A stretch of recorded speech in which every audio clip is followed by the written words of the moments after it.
Mississippi, here we all work while the white men play, loading up boats with the bales of cotton, getting no rest till the judgment day.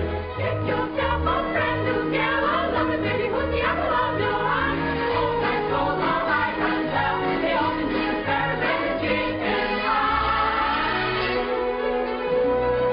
Here we all work on the Mississippi, here we all work while the white folks play, loading up boats with the bales of cotton, getting no rest till the judgment day.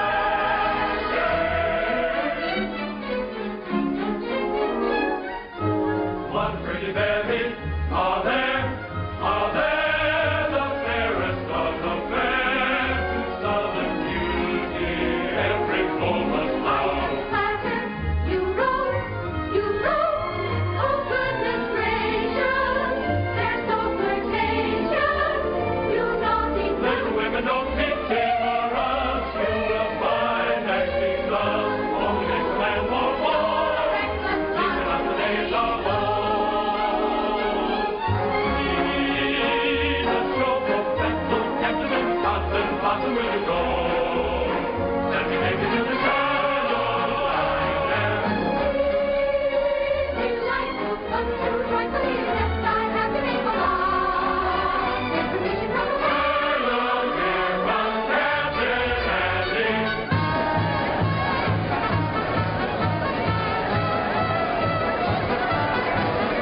I have got such a wonderful show with the greatest of dramas and jolly comedies. Stephen Baker, the handsomest leading man, and beautiful Julie Laverne as well. Captain Blossom, Captain Andy's floating show. Thrills and laughter, concert after, everybody's sure to go.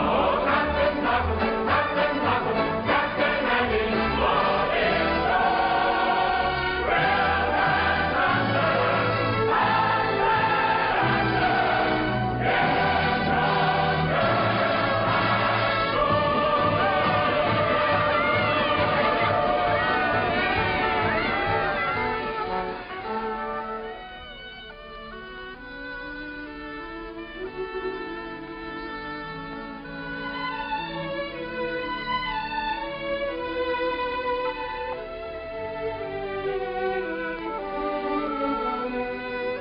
Who cares if my boat goes upstream, or if the gale bids me go with the river's flow? I drift along with my fancy. Sometimes I thank my lucky stars. My heart is free, and other times I wonder, where's the mate for me? Hello. How do you do? Are you an actress? Oh, no, but I'd give anything if I could be. Why? Well, because you can make believe so many wonderful things that never happen in real life. Well, if you like to make believe one thing, why can't we make believe we know each other? The game of just supposing is the sweetest game I know. Our dreams are more romantic than the world we see. And if the things we dream about don't happen to be so, that's just an unimportant technicality. So the cold and brutal fact is, you and I have never met. We need not mind conventions, P's and Q's. If we put out a in practice, we can banish all regret. Imagining most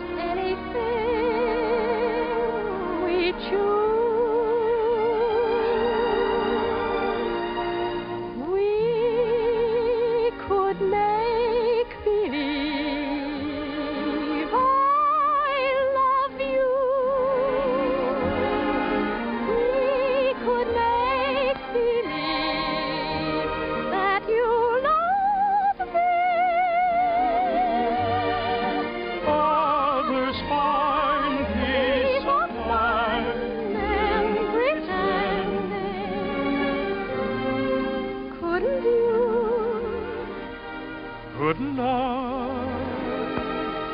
Couldn't we make believe our lips are blending in a phantom kiss, or two or three?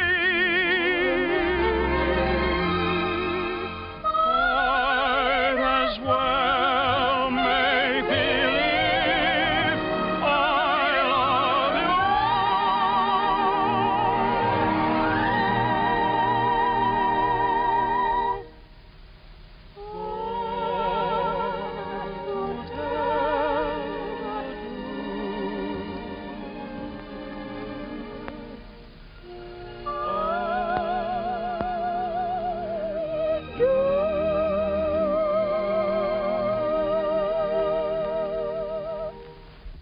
Magnolia? Yes, Mother. Goodbye. I hope I see you again.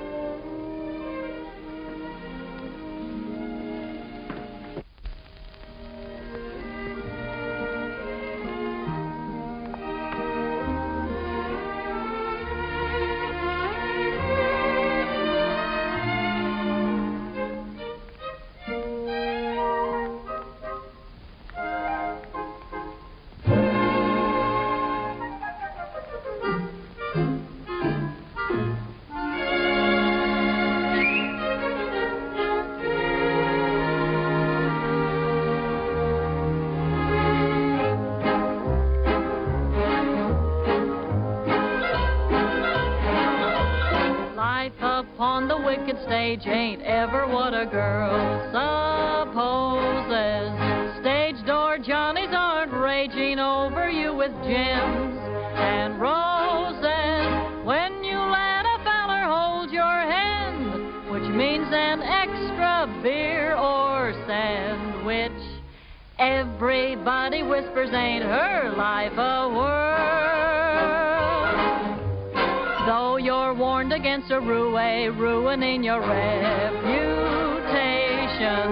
when you played around the one-night trade around the great big nation, wild old men who give you jewels and sables only live in Aesop's fables.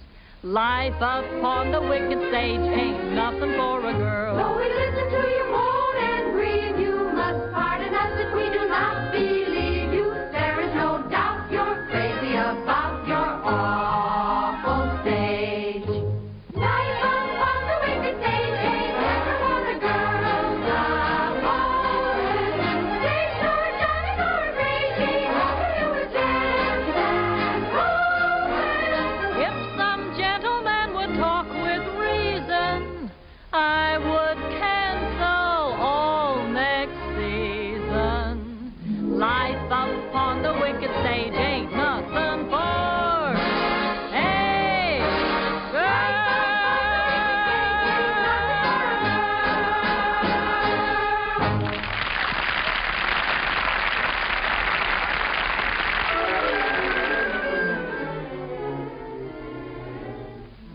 Oh, listen, sister, I love my Mr. Man, and I can't tell you why.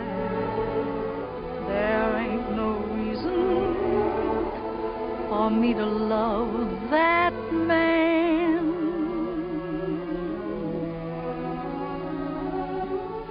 It must be something that the angels done planned.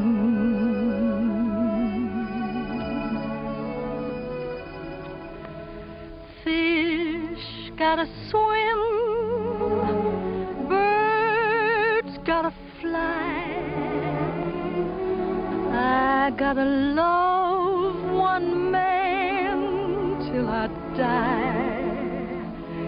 Can't help loving that man of mine.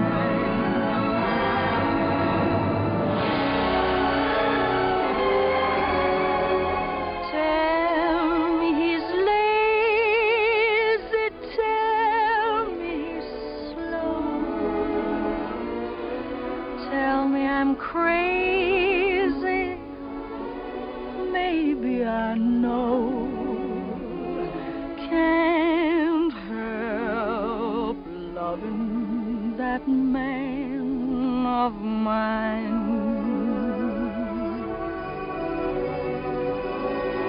When he goes away, that's a rainy day. But when he comes back, that day is fine.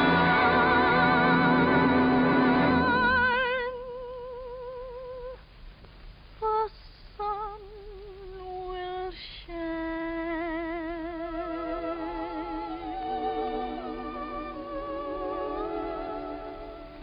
He can come home as late as can be. Home without him ain't no home to me. Can't help loving that man of mine.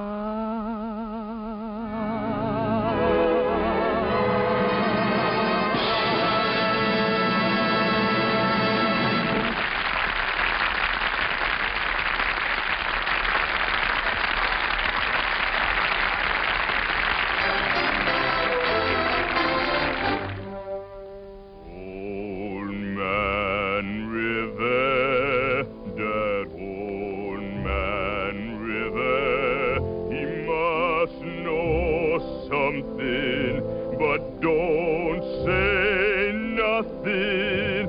He just keeps rolling, he keeps on rolling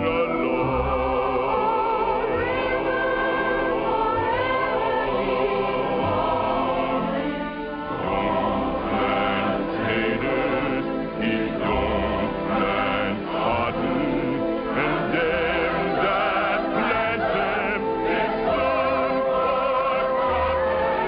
But old man River, he just keeps rolling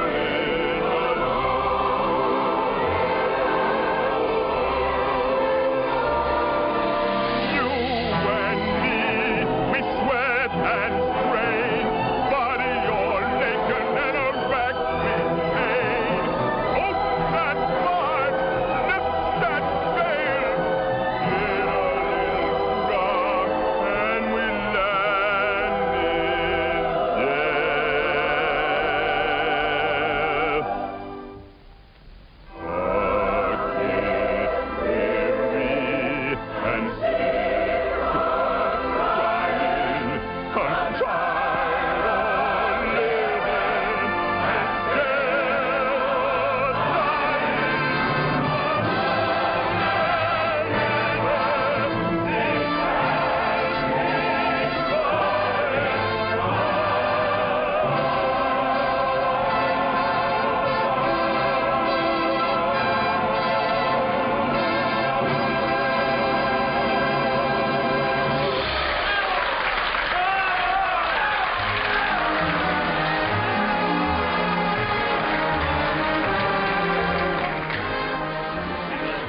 It'll run over a year. Well, over a year. Congratulations, Johnny. Number three.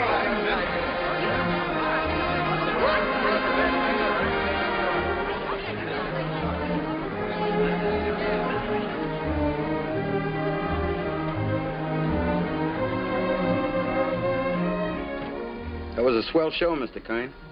Well, thank you, Joe. Where to? The Waldorf, Mr. Kern? What was that, Joe? That big shindig I threw in for you. It's down at the Waldorf, ain't it, Mr. Kern? Yes. But first I'd like to stop off at the house of an old friend. Yes, sir. Just for a moment, Joe. Turn right at the next crossing. It's not very far. I'm looking for an old brownstone house. It was the home of a very great and good friend. Tonight during the show, I couldn't seem to get him off my mind. Yes, sir. And I'd like to be alone for a few minutes, Joe, before we go down to the Waldorf and face that crowd. Oh, I get you. It's like a minute of silence, something like that, huh? Yes, Joe, something like that. Here, stop here, Joe. Here at the corner? In front of that radio shop. Oh, there it is. See? You mean that lodging house sandwiched in there? Mm-hmm. Well, of course, it didn't have that room to let sign in the window then. And other than that, it hasn't changed very much. Well, the street has changed. Changed quite a bit since I first walked down it years ago. Joe, you notice this radio shop? Well, that was a bicycle shop the first time I ever saw it. I remember the day very well. It was spring, and I might have been any American kid coming down that street. I had a song under my arm, my hopes were high, and the world was wonderful. I was ambitious, and I was eager, but I needed a little help. I'd been told that the best man to give it to me was a man by the name of Hessler, James Hessler.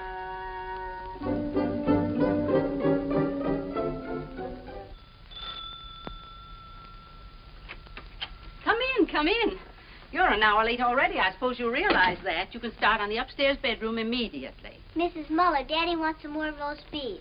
I'll be there in a second, Mr. Hessler, and see that you get to their nests, young man. He's not the moth killer. I'm a songwriter. A songwriter. I see. You entered under false pretenses. Well, it won't do you any good, young man. Mr. Hessler isn't seeing songwriters anymore. He's going in for better things. Maybe he should have some roast beef. He's very hungry. Shh. Don't mention roast beef in front of a songwriter. Look, I can eat a snack here. No, so it is, so it is. You feel like you're going to fall down the sink, don't you? Dear. Well, you can come in for a while. I can't have people fainting in the house, not even songwriters. Thank you. Come in, come in.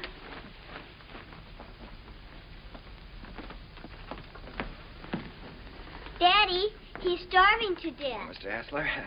Mr. Max. Yes, I know. Mr. Max Dreyfus of the Harms Company sent you. Written a little tune. He thinks it has possibilities if it's properly arranged. I'm to help you arrange it. Look how skinny his neck is, Daddy. Why, he said that, He told you that I was the greatest arranger in America, and I should give you a few lessons. Oh, my friend, he's right. There's only one catch. I've given up arranging. I'm through dressing up silly little tunes for girl shows and beer halls. I'm going to write some real music for a change. Oh, here, Mrs. Set it down here. The trouble with you songwriters is all you ever think about is making money. Here, sit down, have some roast beef. Oh, well, no, thank you. Go ahead, sit down.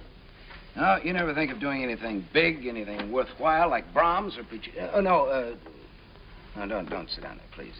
It's Mrs. Hessler's place, Rester, so we always keep it set for her. Oh, I'm sorry. Yeah, sit down here. No, all you fellas want to do is write sugary little tunes and make a lot of money. Did you ever hear Beethoven's Eroica? Or Mozart's Jupiter? Didn't they do something to you? Great heavens, doesn't genius touch you fellas at all? Daddy's a genius. Yes, Daddy's a genius. No, my friend, in 3 weeks I'm going to England where I can work. I can have some peace and quiet. No mushy little melodies to be fancied up for public consumption. I'm going to write a symphony. Daddy's going to write an opera just for me. Here, go ahead, eat up. Maybe it'll give you some gumption. Well, I'm terribly sorry, Mr. Hessler. I had a big lunch with Mr. Dreyfus just before I left. It was roast beef, too. Yeah, well, Oh, what's the matter? Just because you're not hungry, you don't have to go, do you? Have some brandy with me. Help me celebrate my liberation from mediocrity. Mrs., get a couple of liqueur glasses, will you? Sally, will you show the gentleman into the parlor? I'm going upstairs and see if I can find that bottle of Napoleon. Have you a song in there? Mm-hmm. I'm taking piano lessons. Daddy wants me to be an opera singer when I grow up. Why don't you write an opera? Well, Sally, I'm afraid I only write the silly little tunes. You know, the ones your father doesn't like. Let me see if I can play your song. Do you mind? Oh, I wish you would. It's very easy. Here.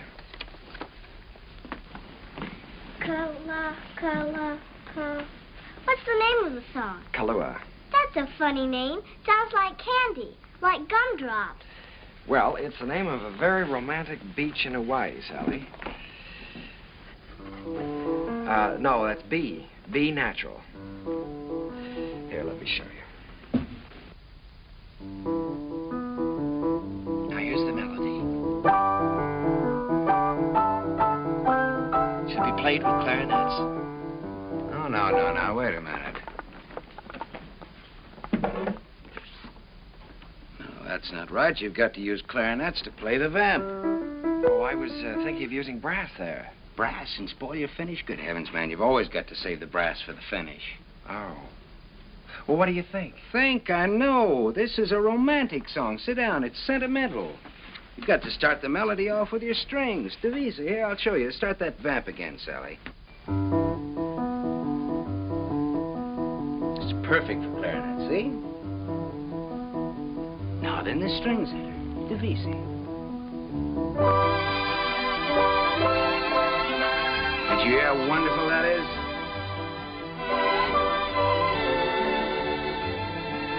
Now then add trombones, muted trombones.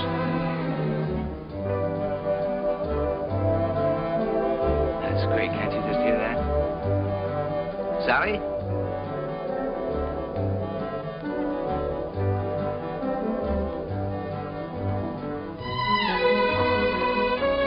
No, wait a minute.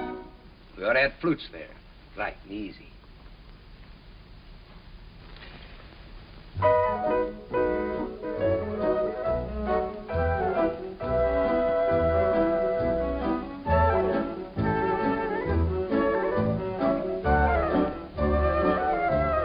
Now then add your brass. Your strings, too.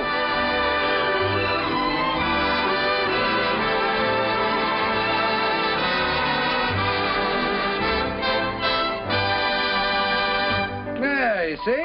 Isn't that easy? It's a good song, too. It's very good. Is that yours? Yes. Mm-hmm. That's all right. What's your name again? Kern. Jerome Kern. Well, I'm glad to meet you, Kern. Make yourself at home.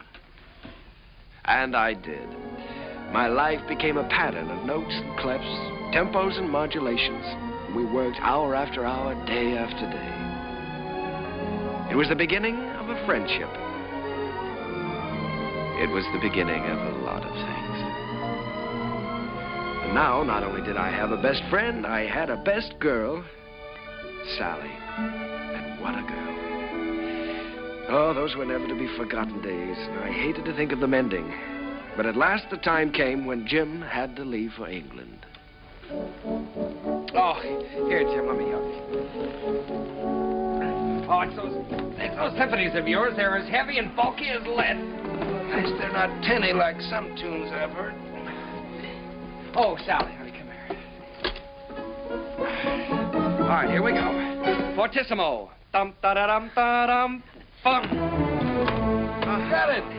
Oh, you carry a lot of weight, Sally. It was easy. Come along, Sally. At least we're not going to miss the boat. Goodbye, Mr. Kern. Goodbye, Mrs. Goodbye, Sally. Bon voyage. What does that mean? Happy journey. Bye, Uncle Jerry. Be a good boy. This will be the end of it, boys.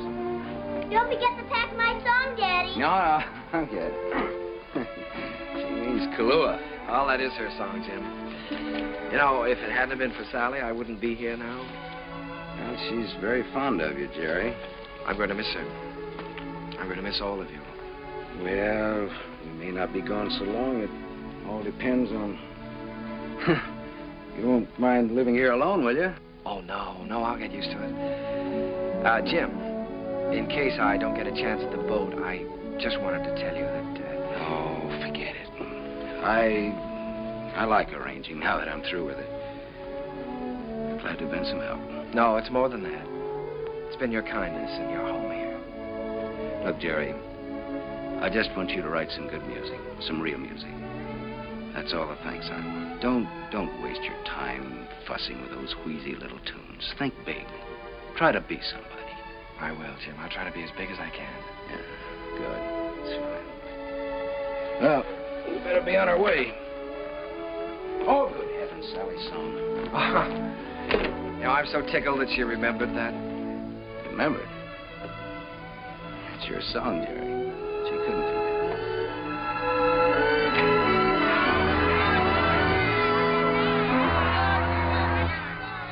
I stood there watching that boat pull out of the harbor, and I was lonelier than I'd ever been in my life.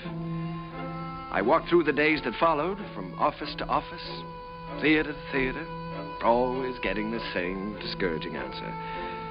The big hits were all English or European, and the local talent just didn't seem to have a chance. Broadway was closed to an American.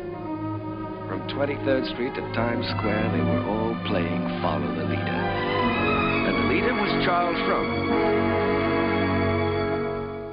A moment. He's with Keller. Cecil Keller, the English composer. Mr. Frohman's not interested in American songs at the moment. He's leaving for England in a few weeks. Good day. How do you do? My name is Kern, Jerome Kern. Oh, yes. How do you do, sir? I see you have the deeds with you. Mr. Frohman's very anxious to see them. Deeds? You're the man from the real estate office, aren't you? No, I'm a songwriter. These are some of my songs. Your name isn't Kernan? No, Kern. Jerome Kern. I'm sorry. Mr. Frohman hasn't a minute to waste. I'm afraid I must say good day. Well, now, maybe if he'd listened to one of my songs, I have one that could be made very English. Good day, sir.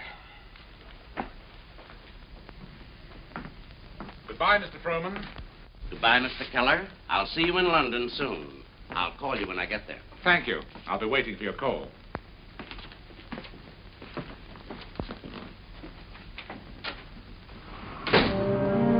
I made up my mind that I was going to try to write music with an English accent. So I sailed for London.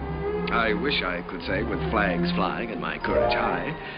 But the sea and I and the boat didn't get along too well together. I was mighty glad to see land again.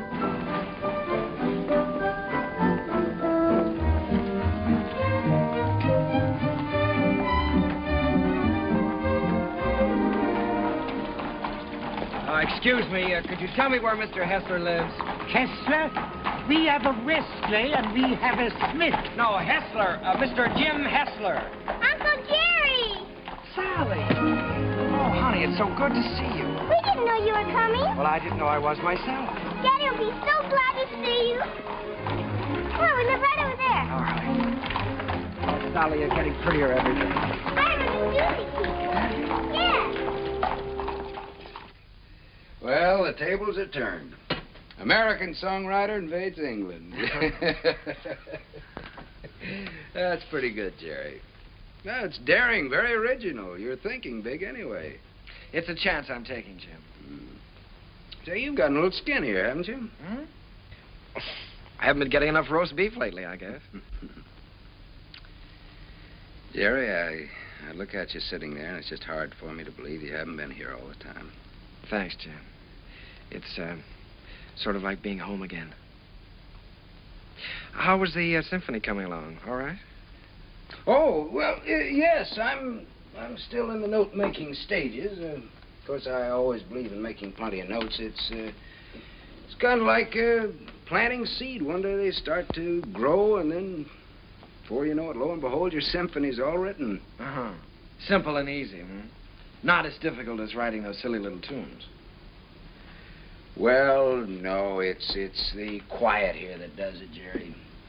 Peace in this place is just so thick that you can float on it. It's a rustic pastoral. Wait a minute, now, answer that telephone. Oh, the doorbell. Will you get the door, please? You've got to do something about that. Yeah. No, there's a picturesque pastoral. Hello. that young lady. But you know the thing. Who? Sometimes they're on duck well. My little I can't girl, she's waiting for a piano lesson, sir. Oh, Mr. Edwards. Yeah, put him on. Come, Sally, it's time for Hello, George. When, my little Sally? Fine. I don't want to. Tomorrow? I'll be glad to. I'm not going to have a lesson. For dinner, good. Hester, you behave yourself. All right, I'll be there. Bye-bye. George Edwards. The producer? Yes, he wants me to come up and sit in on a rehearsal of a new I show. don't want to take that piano lesson. Uncle Jerry's here. You've got to talk to your daughter. I can't do a thing with her anymore. Well, This is Uncle Jerry's first day here, and I shouldn't be made to take lessons. Should I? Should I, Uncle Jerry? Well, I think you should have one day off, maybe, huh? That's the end of her. There was some hope for her until her Uncle Jerry arrived. Now she's spoiled for good and all. Come, we get ourselves a cup of tea. you know, Sally, I'm inclined to agree with you. I think Uncle Jerry's arrival does call for a celebration. Now, what'll it be? London or the fair? Oh, the fair, Daddy. Please, the fair. All right. The fair it is.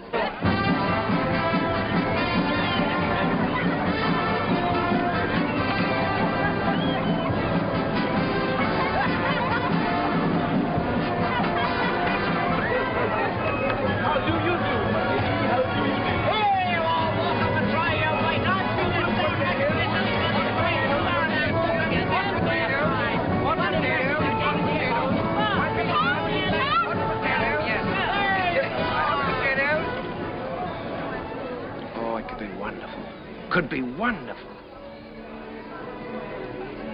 Oh, no, Jerry. I don't want Sally to go up in the swings, not till she's a little older. The whole stage full of swings and a boy and girl in each swing and all of them singing.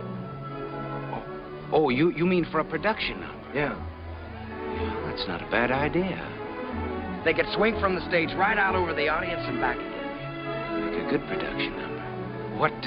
What song would you use with it? Spoon with Me? Be perfect. Spoon with Me? That sounds fine. Suppose I take that up to George Edwards.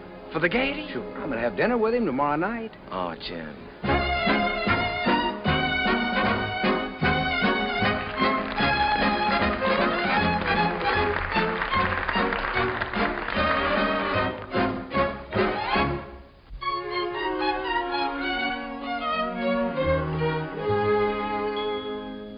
I don't know why I am so very shy. I always was demure. I never knew what silly lovers do. No flirting I'd endure. In all my life I never kissed a man. I never winked my eye. But now at last I'm going to break the ice. So how'd you like to try? How'd you like to spoon with me? I liked it. How'd you like to spoon with me? Well, rather. Sit beneath an oak tree, large and shady. Call me little Tootsie, Woodsy, baby. How'd you like to hug and squeeze? Indeed, I would. Dangle me upon your knee. If I could. How'd you like to be my lovely daisy? How'd you like to spoon with me? What a daisy.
How'd you like to spoon with me, rather.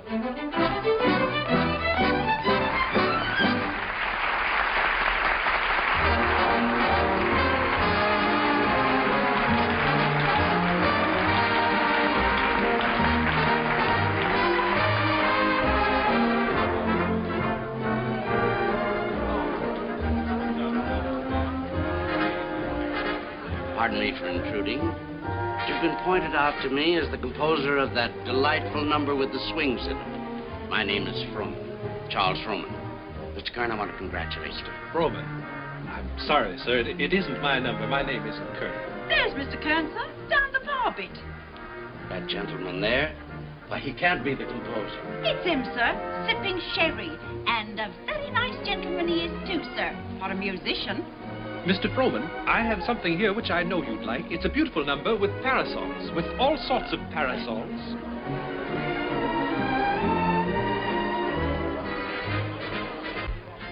Mr. Kern? Oh, Mr. Froman, how do you do? I'm very glad to know you. Mr. Kern, I want to tell you I think your swing number is delightful. It has such beautiful English charm to it, really delightful. Oh, by Jove, Mr. Froman, that's rather nice of you. It's a pleasure to know you, Mr. Kern. You know, you fellas over here have a style all your own. As English as the scent of the May blossoms. Would you join me in a glass of sherry? Righto. Miss.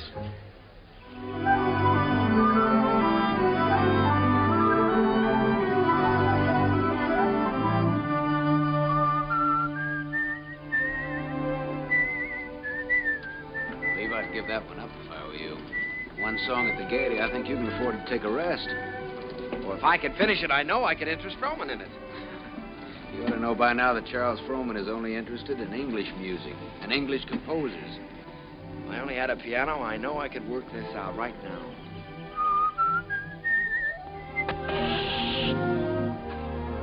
Flat. Well, it looks like you do have a little work to do. That town we passed wasn't very far back, was it? No, not very. Well, let me take your bike, and I'll go back and see if I can borrow a repair kit. No, I think I'd better go. I can talk with the natives better than you can. Well, let me do it. I can use my accent on them. That's just what I was afraid of. No, you wait here and whistle yourself a little tune till I come back.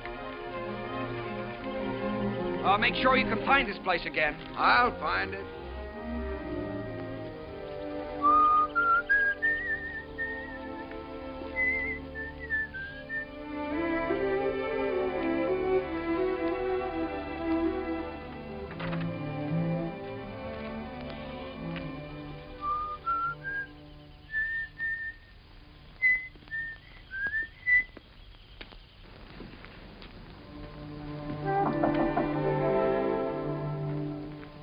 I say, is anyone there?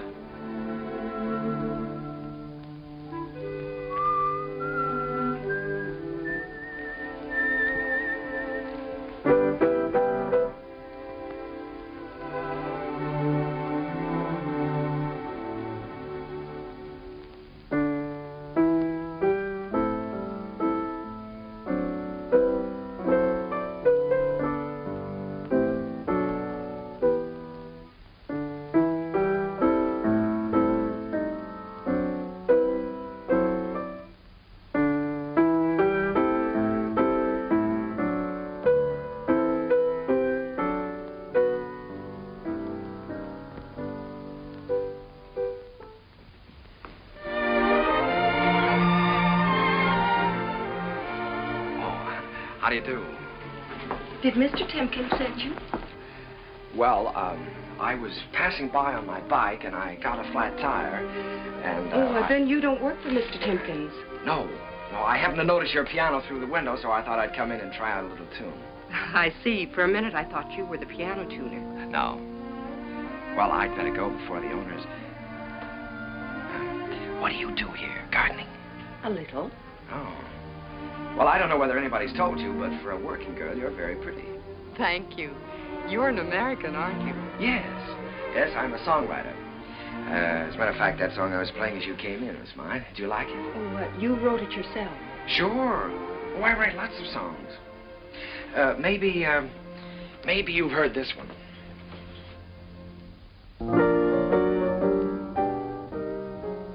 Why, that's from the Gaieties. Everybody's singing it. Uh-huh. Now, this is the one I was working on.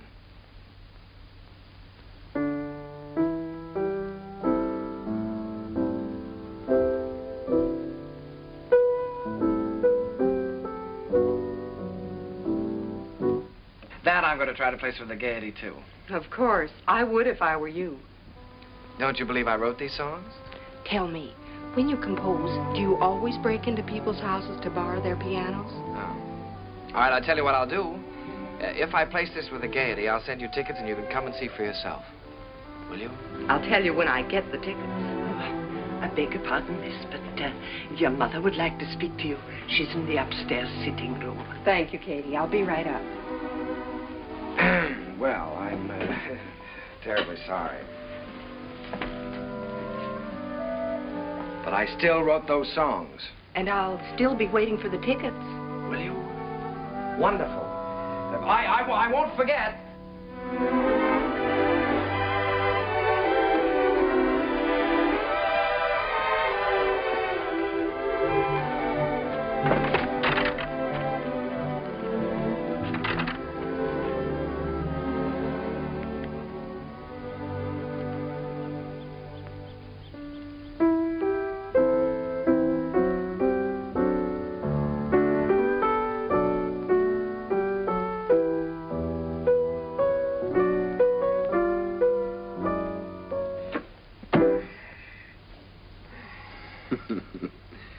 And you were the lad who wasn't going to fall in love with anybody for a long, long time. Well, this girl is different.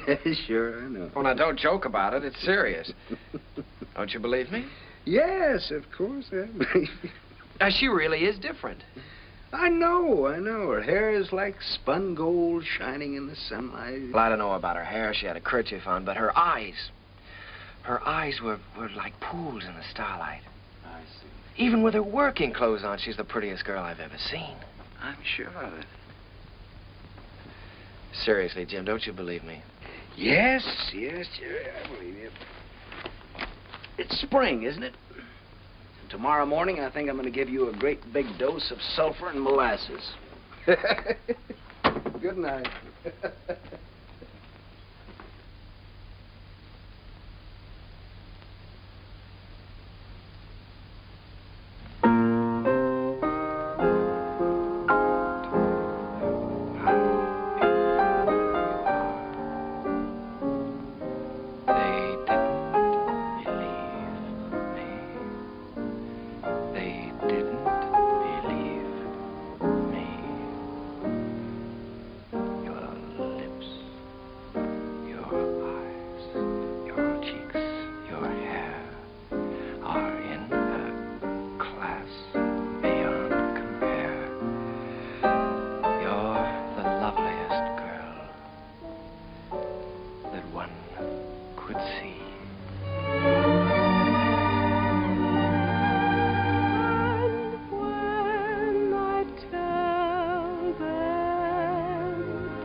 Noticed.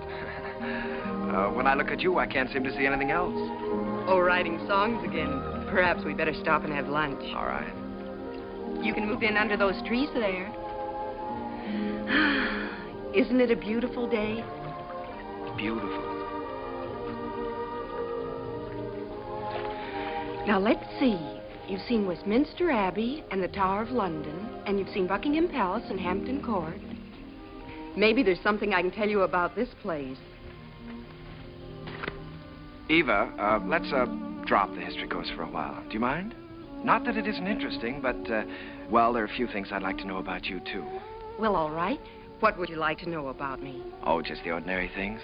Things you like and things you don't like. And where you went to school and who was your first beau and, oh, what you want out of life. That's a tall order. Where shall I start? The things you like. Oh, I guess I like what everyone likes. I like books and picnics and dancing and music. What about musicians? Oh, certainly musicians. And what do you want out of life? Oh, I guess again what everyone wants. Happiness. Have you ever given any thought to getting married?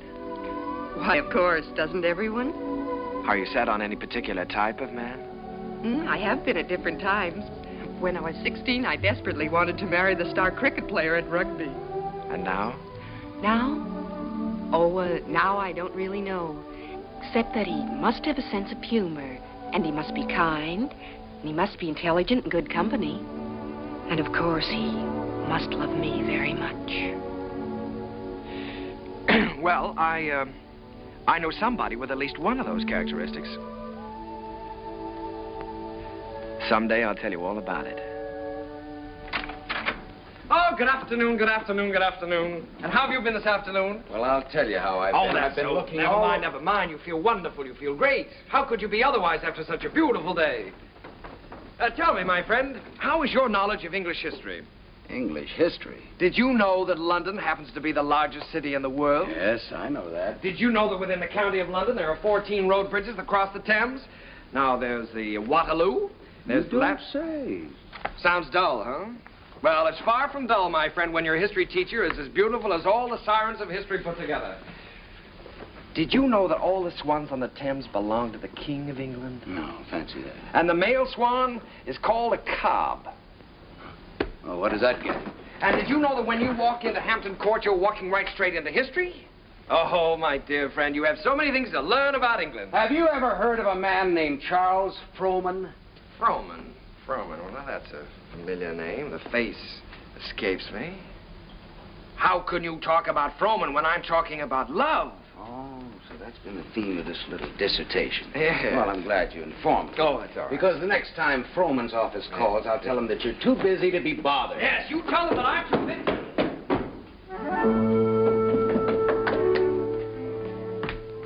Did you say the next time Frohman's office calls? That's what I said. They've been calling you all day. But why should I bore you with such trivial details? Well, what do they want? No, dear friend, you return to your archives. Why think of the future when the past is so glorious? Oh, come on, now quit clowning. What happened? Nothing. Frohman just wants you to write 4 songs for his new show. If, of course, you can spare the time. Well, why didn't you tell me about it? Why didn't I tell you about it? Well, come on, let's get going. There's no time. We've got to do that on the ship. On the what? On the ship. We're sailing with Charles Frohman tomorrow. We have to start rehearsal in 6 weeks in New York. Oh, Jim, Oh, no. Look, Jerry, this is the chance you've been waiting for. You certainly are full of surprises. I thought you'd be up in the clouds. I feel like I've just been yanked out of the clouds.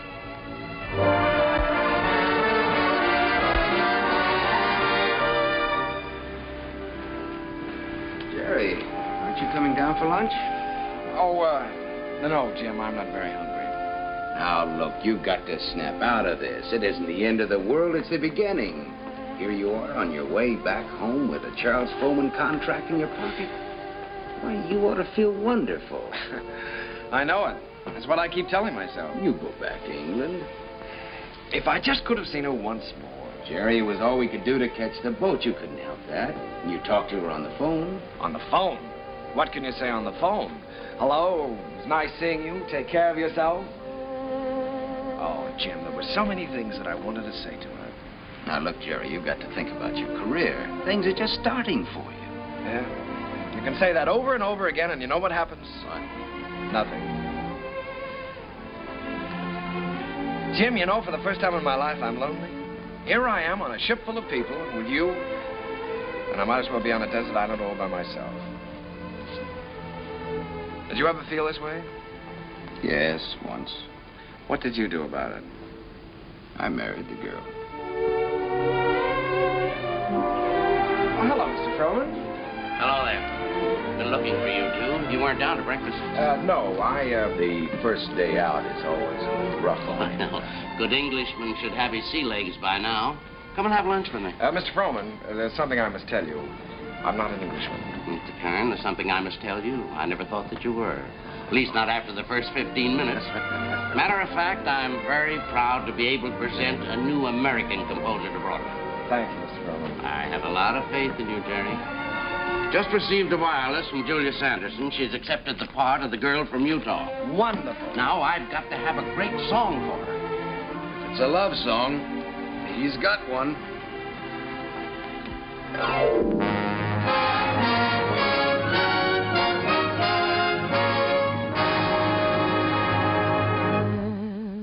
When I told them how wonderful you are,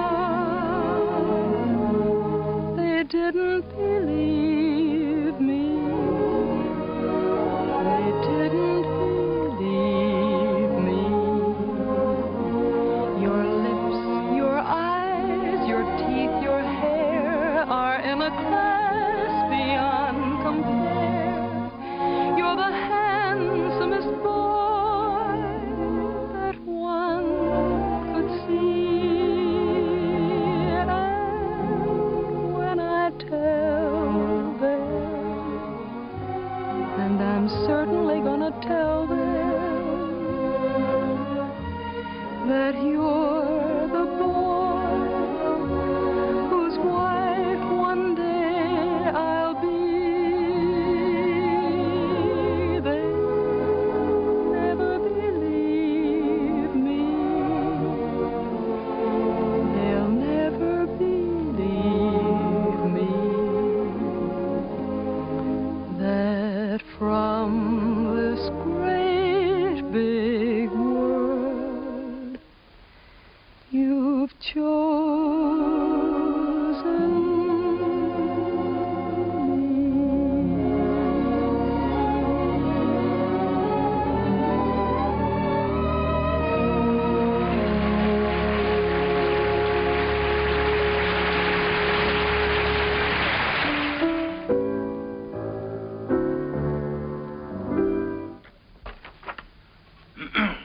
Here.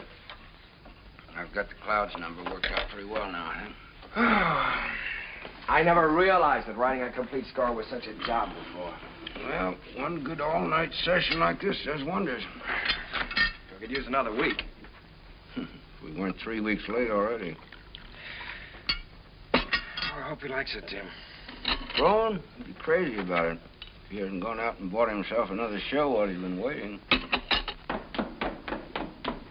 morning. Sally, what are you doing up? I'm going to have my breakfast. Right. It isn't morning already. No, it can't be. Sally, you'll be late for school. I'm coming. Say, Jim, don't you think I better call Froman's secretary and get an appointment? Yeah, you better call him at home. It's a little early. Good morning. Bryant, 2446, please. Do you think it's in good enough condition for him to hear? Oh, yeah, sure. It's in good shape for a first draft. Hello, this is Kern, Jerry Kern. Mr. Froman was expecting me to call today about an appointment. He's leaving for England. Well, but he promised that he was going to listen to my show, Oh Boy, for his next production. Say it's today. Oh, all right, thanks.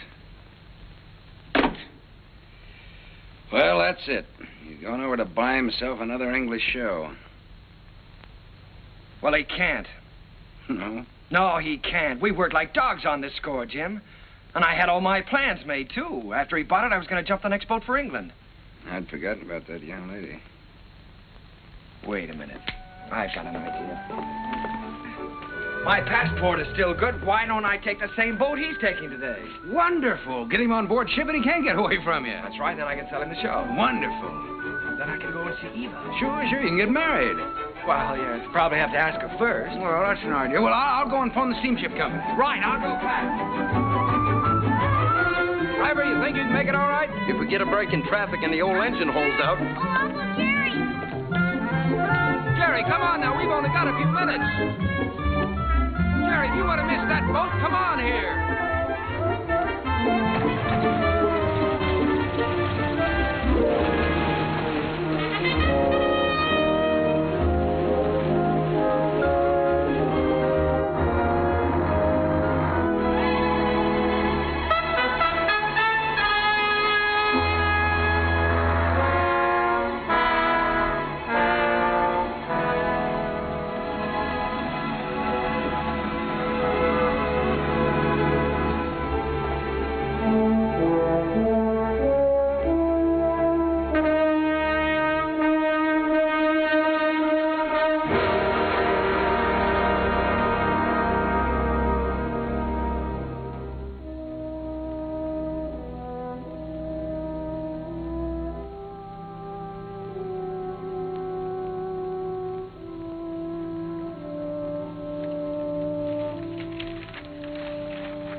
Charles Frohman.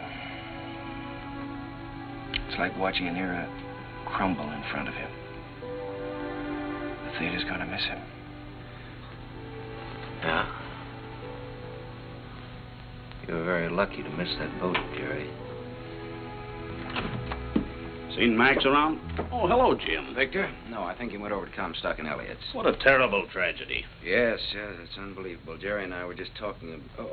Jerry, you know Victor Herbert, don't you? This is Jerry Kern, Victor. How do you do, Jerry? It's a great honor to meet you, Mr. Herbert. Charlie Frohman spoke of you quite often. He had great hopes for you. Well, he was very kind. He liked you. But more important, he respected you. And it's easy to see why. You've got a song to sing. Thank you, Mr. Herbert. Look down at that city, Jerry. It's made up of millions of people. And music has played a part in all their lives. Lullabies, love songs, hymns, anthems.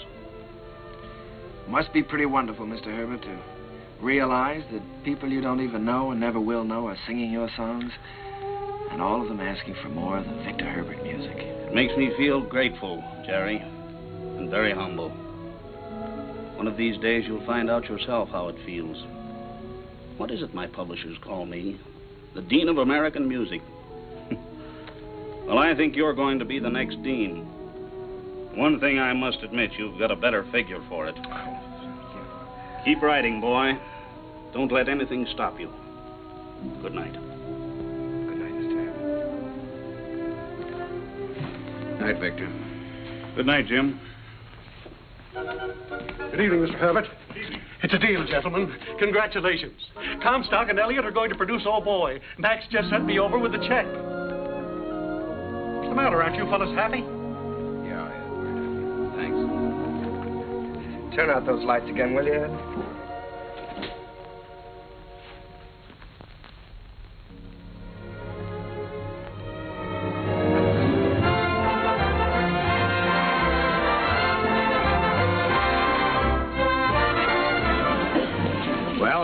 Lights. How does it feel? Well, it feels pretty good. If I could just get rid of some of these butterflies in my stomach. How do you feel? Well, I've got a little butterfly trouble myself. I suppose you think we're standing in front of the theater on 39th and Broadway. No, what do you take me for? This isn't 39th and Broadway. This is the top of the world. Pretty nice world, isn't it? Yeah, it's great. It's wonderful what a difference seeing your name in lights can make, isn't it? Come on, we better go in or we'll miss the show.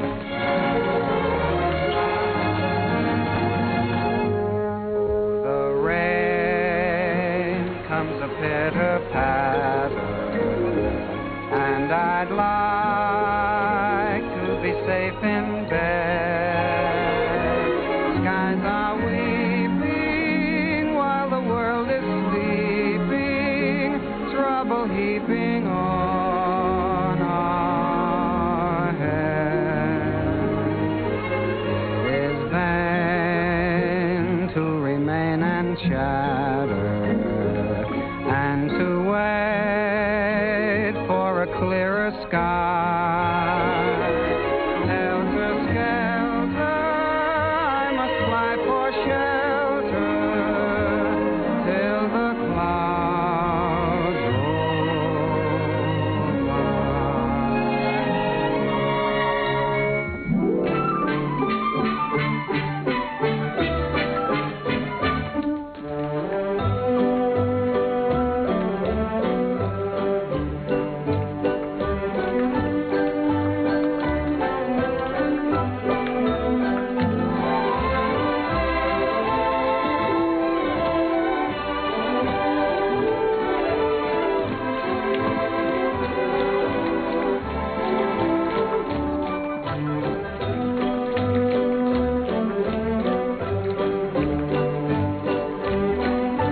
it, Jerry. You're in, my boy. Listen to that applause. That's for you.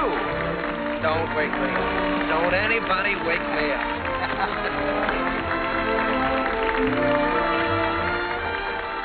Figured out how you're going to spend your money yet? Well, for one thing, I think I'll buy an interest in Harms. For another... You think you might take a little ocean voyage? Well, good luck. I don't see how she can possibly say no. Oh, that's what I'm worried about. I'm afraid she is going to say no, Jim. You know, I can't get her out of my mind. She's... Yeah, I know. I've been through this before. She's everything you've ever dreamed of on this earth. She's everything I've ever dreamed of in heaven.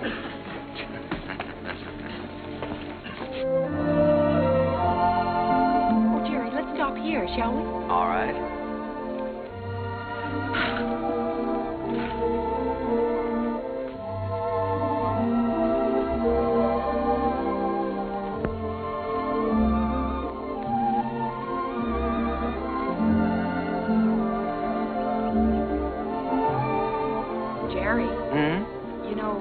Write very often. Well, my letters weren't very interesting, Eva, so I tore them up.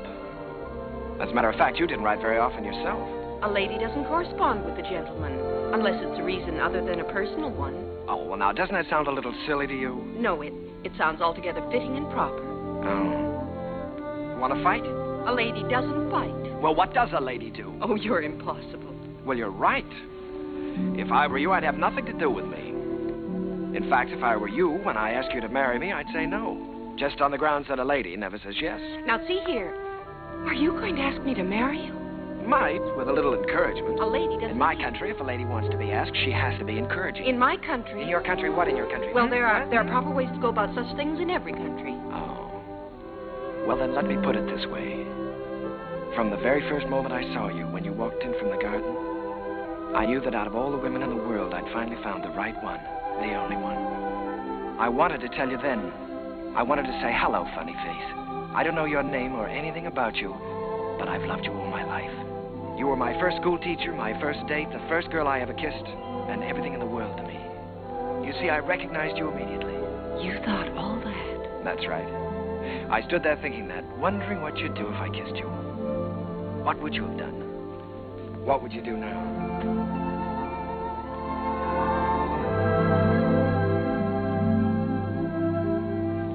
Will you marry me, Eva?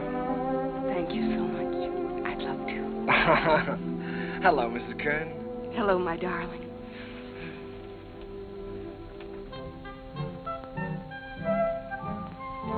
They're here, Daddy. They're coming up the steps. Welcome home. Jim! What, you old fox, you really did it this time. Nothing, my boy, nothing, just a little gesture. Jim, this is Eva. Hello, Eva. Hello. Well, you've married the nicest guy in this world, but the craziest. Oh, now, wait a minute. I was keeping that from her. Isn't she sensational, Jim? Jerry. Honey, turn around and let him look at you. Oh, Jerry. Look at that hair and those eyes. Have you ever seen a woman like that in your life before? Only once. No, I hope that both of you have all the happiness in this world. Oh, thank you, you, Jim. I think we have already. Forgetting me and the music. Oh, Sally, yes, I'm sorry, dear. Sally. On behalf of my father, Jim Hessler and myself. On behalf of my father, Jim Hessler and myself, I wish to congratulate you on the start of your voyage into the great sea of life. Oh, Sally. Well, on behalf of my wife and myself, I thank you very much. I'll take it. Hello, Mrs. Hello, Mr. Kern. Sally, it's so wonderful to see you. Why, you have grown up, haven't you? Sally, this is your Aunt Eva. On behalf of my father... Thank you, Sally. We're going to be real good friends, aren't we? Yes, I expect we are. Well, what do you say? Let's all go in and have something to eat, shall we? Oh, Jim, it's so good to be home again. Yes, it was good to be home. I felt I had everything in the world. Happiness, success, and the wife I had dreamed about. I wanted to put it all into music. Eva's smile, and her eyes, and what it meant to be with her. And at last it seemed to me that the clouds had rolled by. First, there was Leave It to Jane.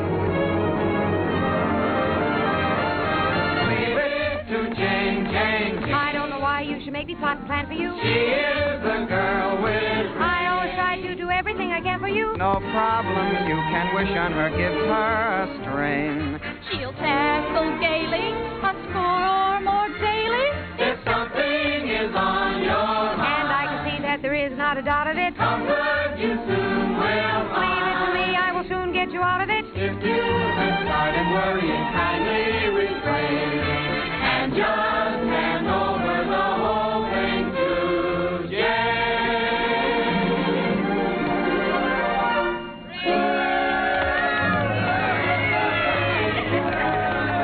Well, Jane, why don't you tell us how you do it? Yeah, come on, Jane, tell us. Oh, but it's really very simple. I just study up on the famous women of history. You mean like Lucretia Borgia? Well, no, not exactly. Listen. In days of old, beside the Nile, a famous queen there dwelt. Her clothes were few, but full of style, her figure slim and svelte. On every man that wandered by, she pulled the seat of Bara. And everyone observed with awe that her work was swift, but never raw.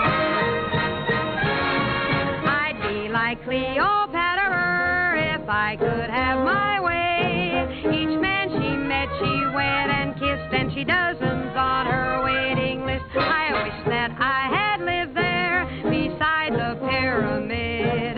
For a girl today don't get the scope that Cleopatra did.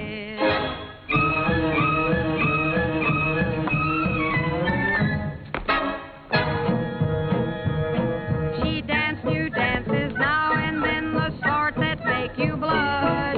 Each time she did them, scores of men got injured in the rush. They'd stand there gaping in a line and watch her agitate her spine. It simply used to knock them flat when she went like this and then like that. At dancing, Cleopatra was always on the spot. She gave those poor Egyptian kings something else to watch besides the Sphinx. Mark Antony admitted that what first made him skid was the wibbly wobbly wibbly dance that Cleopatra did.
Once again, Broadway belonged to the Americans. To George M. Cohan, Irving Berlin, George Gershwin, Vincent Yoon, Buddy DeSilva. I was working in mighty great company. And in one of my own shows, Sally, I was fortunate enough to have the reigning queen of the era, the wistful, lovely, unforgettable Marilyn Miller.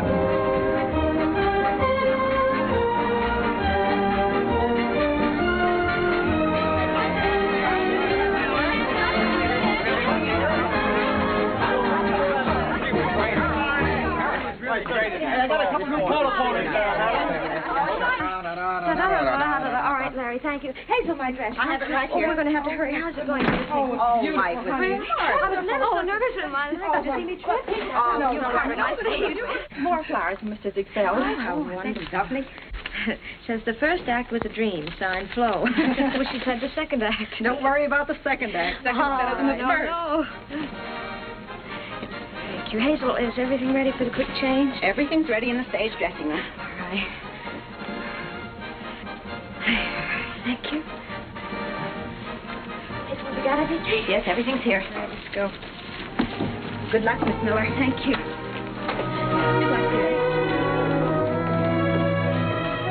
Fine, Miss Miller. That's a lot better. Keep it up, Marilyn. Keep your fingers crossed, Johnny. You bet. Oh, here you are, Miss Miller. Everything is ready. All right, Sam. Here you are, Miss Miller. I got it nice and warm for you. Put it right here. You got everything else?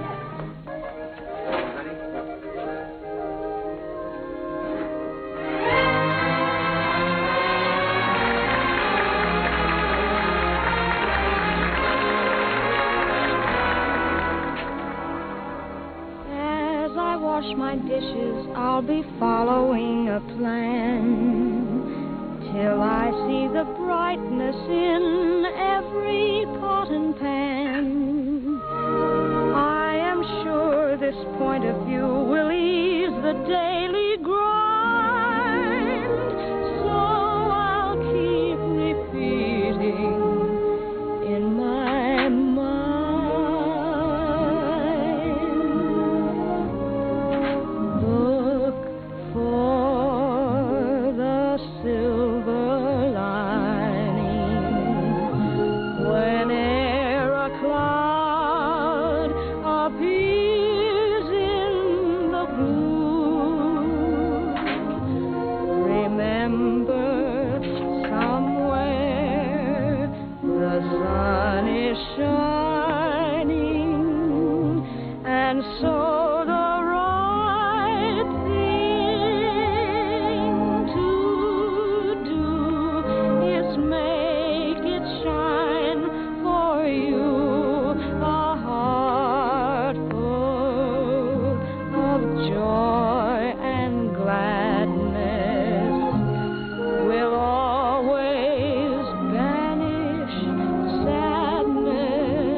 I never thought I'd ever keep a scrapbook, but it was nice to know that people were singing my songs and asking for more. Night Boat, Good Morning Dearie, The Ziegfeld Follies. Curtains went up, curtains came down, and I think I got to look a little more like a musician. Eva grew lovelier with every passing year. Our life was rich and full and very satisfying. And Jim and I, well, we grew a little grayer, a little more settled, perhaps.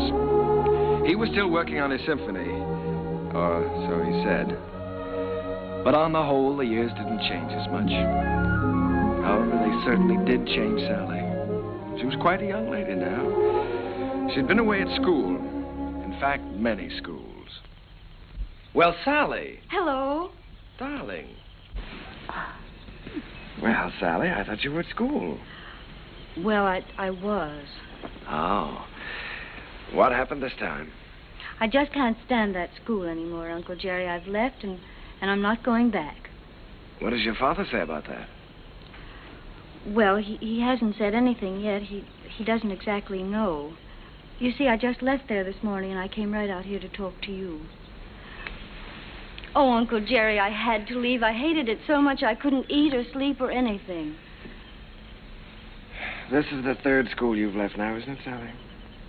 Yes. Well, now, it seems to me that you ought to be able to make a go of one of them. Oh, I just don't seem to fit in very well. The kids all seem so... Oh, I don't know. All they're interested in are parties and clothes. They seem to think that's all there is to life. Oh, Uncle Jerry, I wish you'd talk to Dad for me. He'll listen to you. Well, Sally, you know your father isn't well. Then I ought to be home where I can take care of him. You ought to be at school completing your education. You want to make something of your life, don't you? Oh, I've had an education, and now I want to get down to something serious. Oh, Uncle Jerry, you did promise you'd help me get a start in the theater. I said I'd help you when you were ready. Your father wants you to complete your schooling first, Sally, and he's the boss. Oh, Uncle Jerry, Dad's forgotten what it's like to be young and feel like this, but you haven't. You haven't forgotten what it's like to stand on Broadway and look up at the lights and think, someday I'll see my name up there. You remember that feeling, don't you, Uncle Jerry? Yes, Sally, I've got to admit it, I do. Well, then that's more important than school or anything else in the world, isn't it? Isn't it, Uncle Jerry?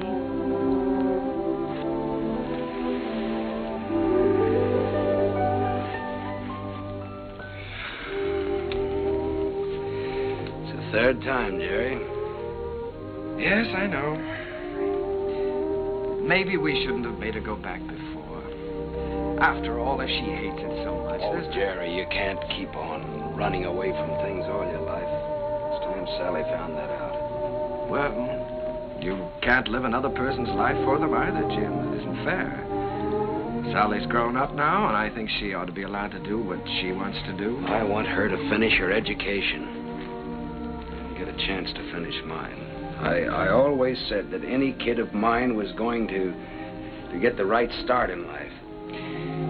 Well, what's right for one person isn't always right for another, Jim. You know that. Jerry, the trouble with that girl is she's just plain stage-struck. She comes by that honestly enough, doesn't she? Remember how we used to pound the sidewalks and knock on doors? Nobody could stop us. Goodness only knows enough people tried to. Remember how thrilled we were when we finally realized we were in? So what right have you or I to interfere with Sally? Yeah.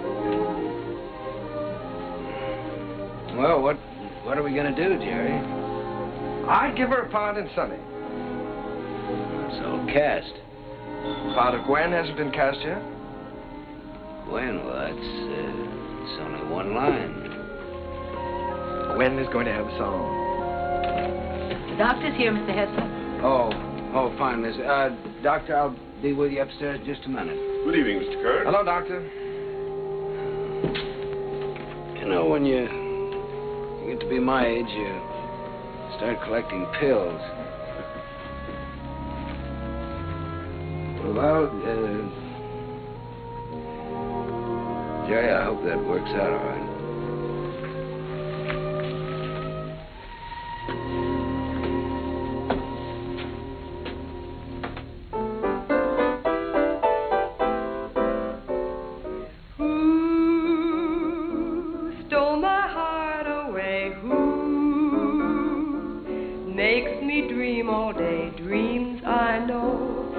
Never be true. Seems as though I'll ever be blue.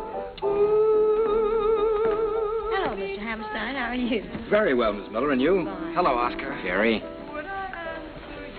This is a charming number. I was just telling Jerry how much I liked it. What a fine lyric you've written. Oh, thanks. Jerry, I've just been talking to Mr. Dillingham, and he thinks that Who should be a big production number instead of a solo, and that, of course, Marilyn ought to sing it. Oh.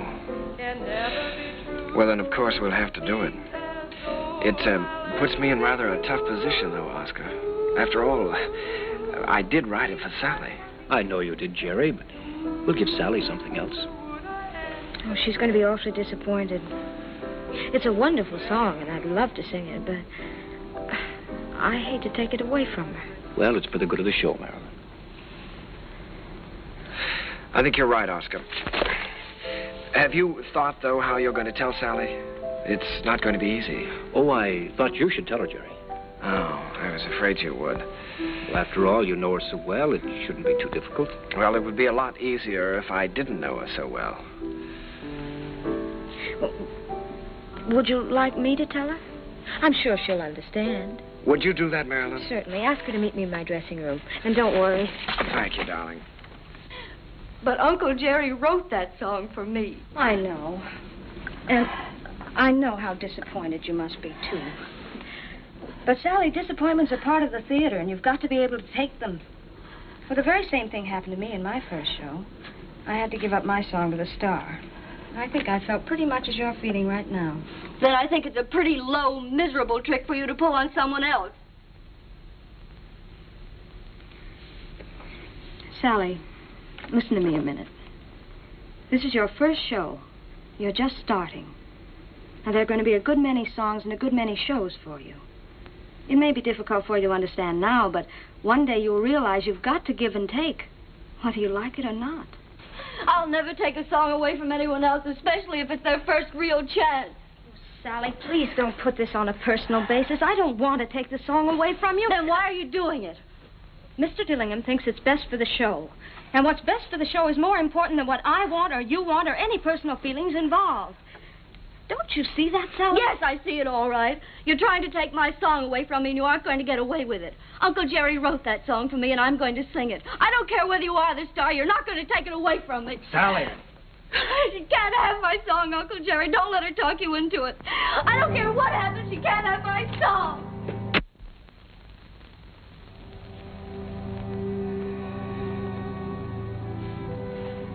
I'm sorry, Jerry.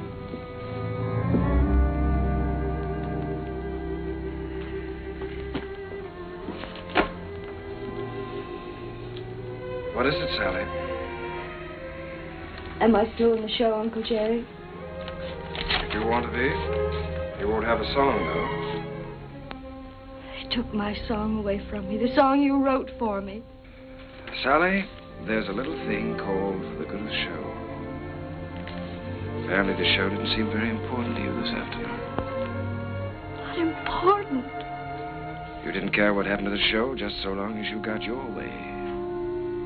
The theater doesn't work that way, Sally. Nothing works that way. I learned something today. I suddenly realized that you're not ready for the theater yet. Not ready? No. All you have to offer is a small talent, a great deal of conceit, in return for which you want success.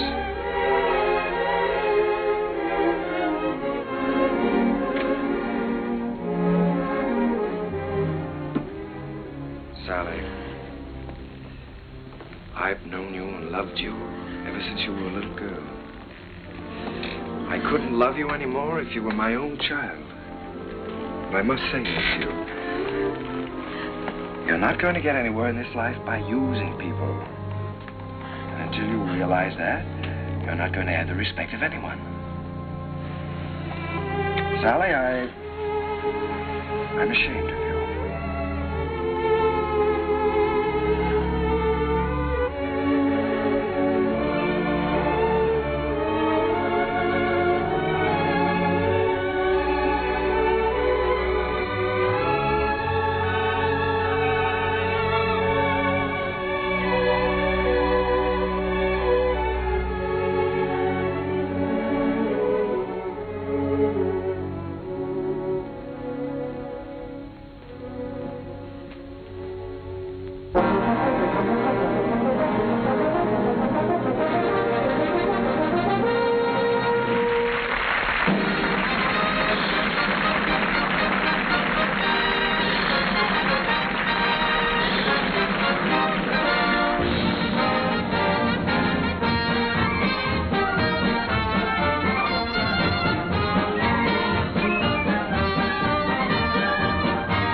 back into my memory's eye. Little playmate was my game mate in the day gone by. Ragged dresses, tangled tresses flying o'er the hill. Heaven bless us, you no less the Sheriff Jackson still.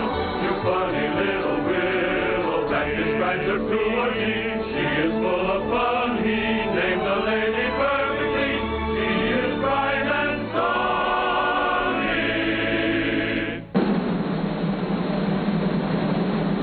Never comb your hair, sonny. Leave the breezes there, sonny.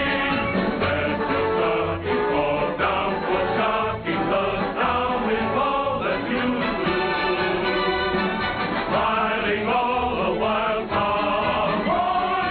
Where'd you get your smile from, boy? Little sunny girl, be my honey girl, sunny.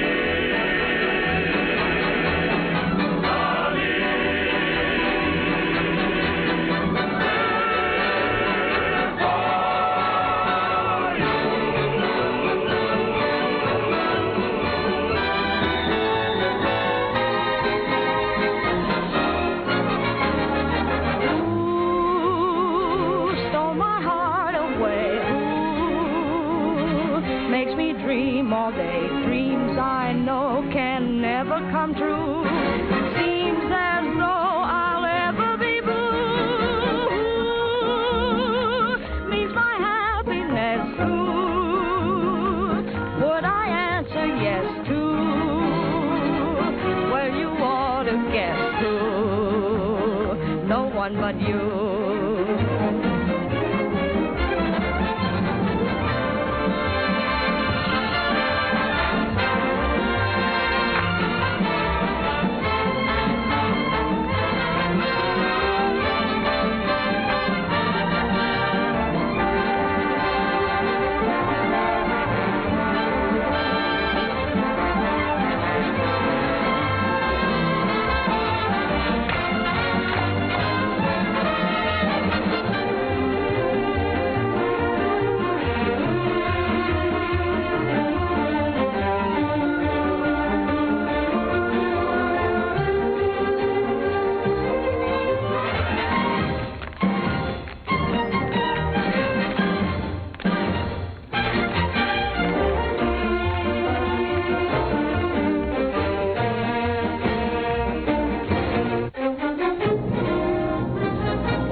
Hello? Yes, Miss Mullen. Did you send for the doctor? Is Sally there? Oh. Well, you be sure he stays in bed, Miss Mullen. I'll be right over.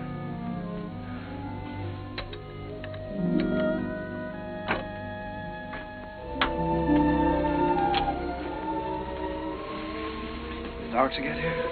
He's upstairs in Mr. Hessler's room.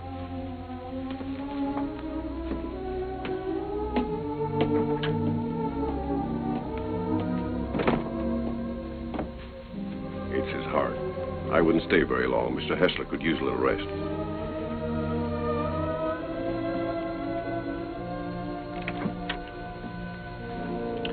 Well, good evening, Jim. Oh, Jerry. We missed you at the theater tonight. How are you? Sally's gone, Jerry. Yes, I know. Mrs. Muller told me. She didn't come down for dinner, and so went up to her room.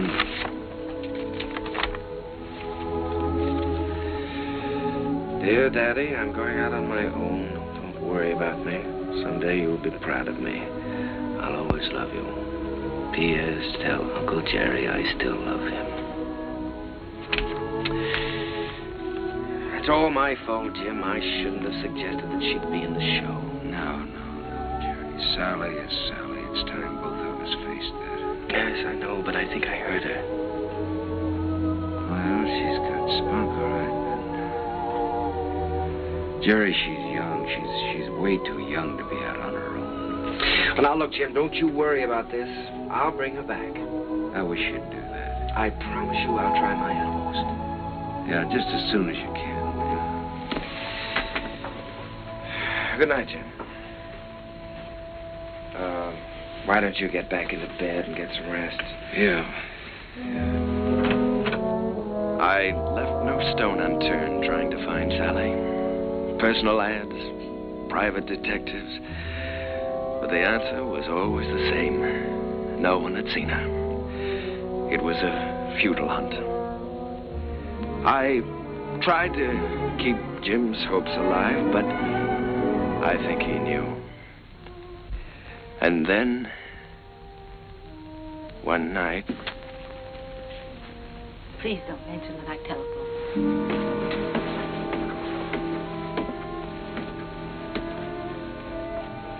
I think, Mr. Kern, you'd better go up right away. He's been asking for you.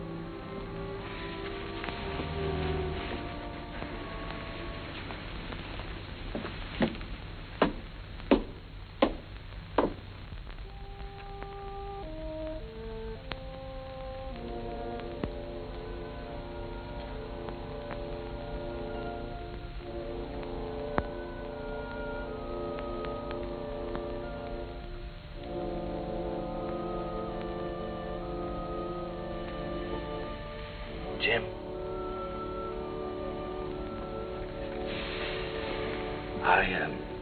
I was just driving by. I thought I'd drop in and say hello. Yeah. You forget I've known you a long time. Feeling better, aren't you? Yeah, I'm fine. Well, that's good. All you need now is a little rest. Kind of quiet around here now. Yes, it is, but things will be popping again just as soon as Sally comes back. Have you heard from her, Jerry? No, not directly. But I've got a couple of very good leads. I've got a hunch they won't be very long now.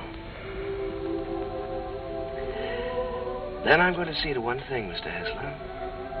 You're going to finish that symphony. I've kept you from that too long now. Oh, I forgot about that symphony. Forgot about it years ago. Well, what about your notes? I never made any notes. I was just posing as usual. You know, I used to go around hollering about being a genius. You are a genius, Jim.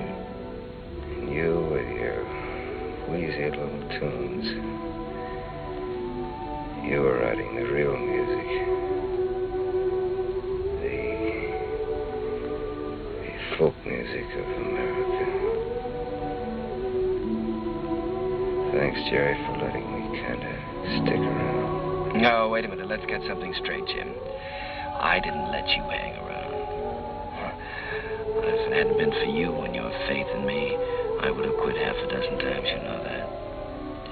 And if we're going to start handing out bouquets, I just want you to know that I don't know where to begin to thank you.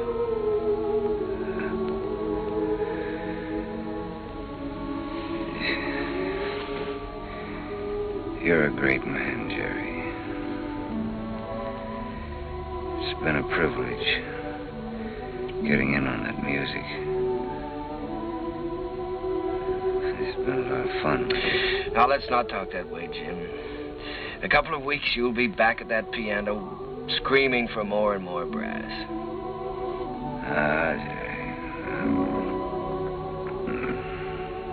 This looks like the time for strings. Jerry, if I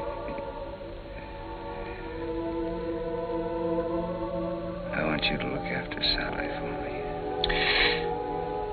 Jim, you're going to be all right. So is Sally. In a couple of weeks, why, we'll be laughing about this.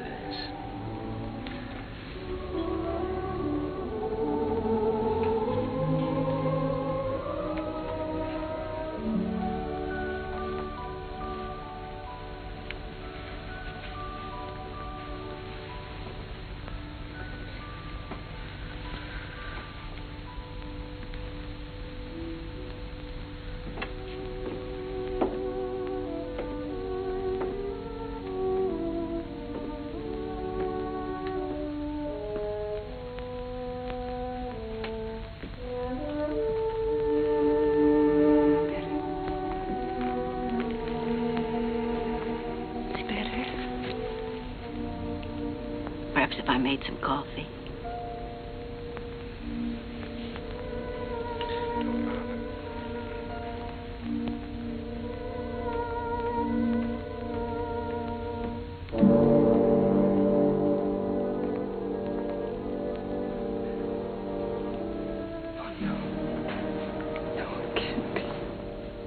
Mr. Kern had hardly closed the door when he...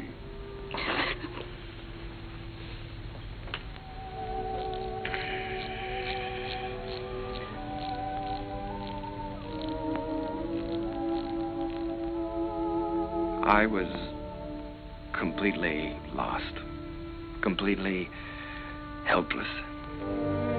Jim was gone, and I had failed him, was still failing him. I'd lost a world with Jim's passing, and everywhere I walked with ghosts, reliving lost hours, pacing a world of memories. I couldn't even think in terms of music. I began to feel that I might never write again.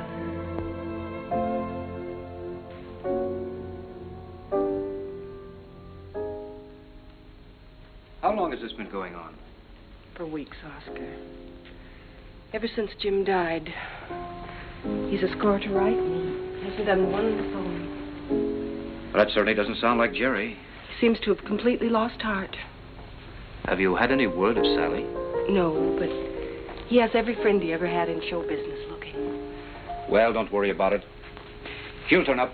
It's Jerry I'm worried most about. You know, Oscar, I believe he's beginning to think he can't write music anymore. It's heartbreaking to watch him. Well, I have a book here I'd like him to take a look at. I've been commissioned to adapt it and write the lyrics, and I think Jerry's the man to do the music. I don't think he'll do it, Oscar. Well, that's hard to believe. There's never been a time as long as I've known Jerry when you couldn't excite him with a good story. There's never been a time in his life like this. But you can try, and I'll tell him you're here.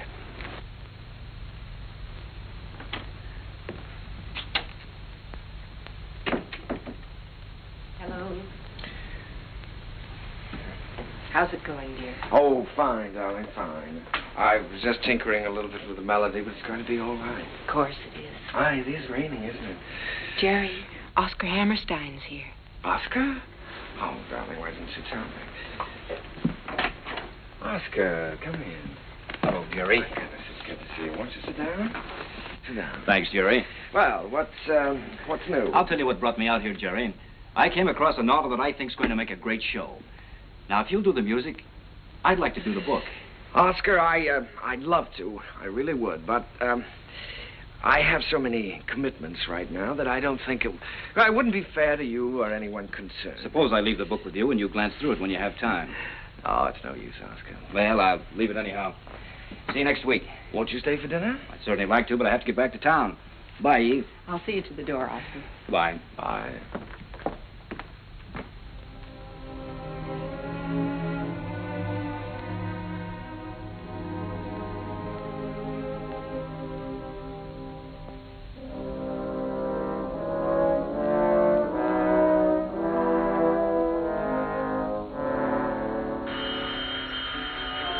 I'll get it. Hello? This is Mrs. Kern. Oh, just a moment, Mr. Kelly. Jerry, it's Arthur Kelly. He's got news of Sally. Hello, Arthur. Yeah. Oh, that's wonderful. In Memphis? What was the name of that club again? Club Elite, all this week. Yes, well, I'll get right on it. Thank you very much, Arthur. Sally is singing at the Club Elite in Memphis all this week. Oh, that's wonderful. Shall I pack a bag for you? Yes, darling, you do that and I'll call and make reservations.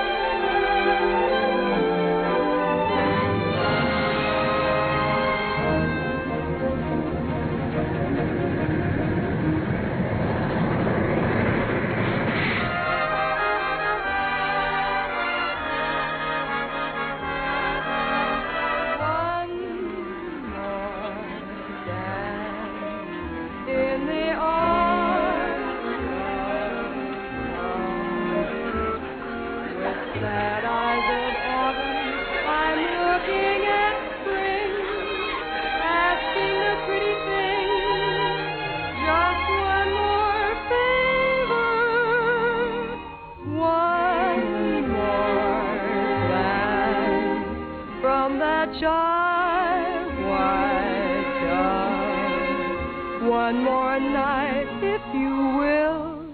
One more flight, one more thrill. One more dance, if you will, with me.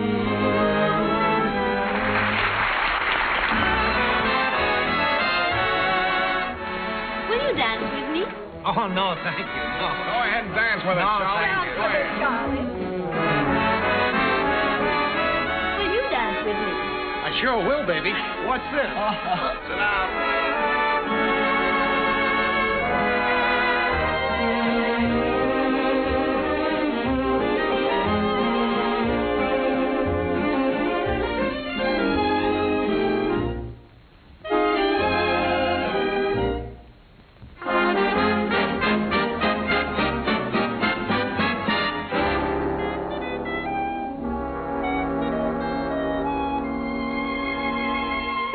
What you're losing by constantly refusing to dance with me. You'd be the idol of France with me, and yet you stand there and shake your foolish head dramatically while I wait here so ecstatically.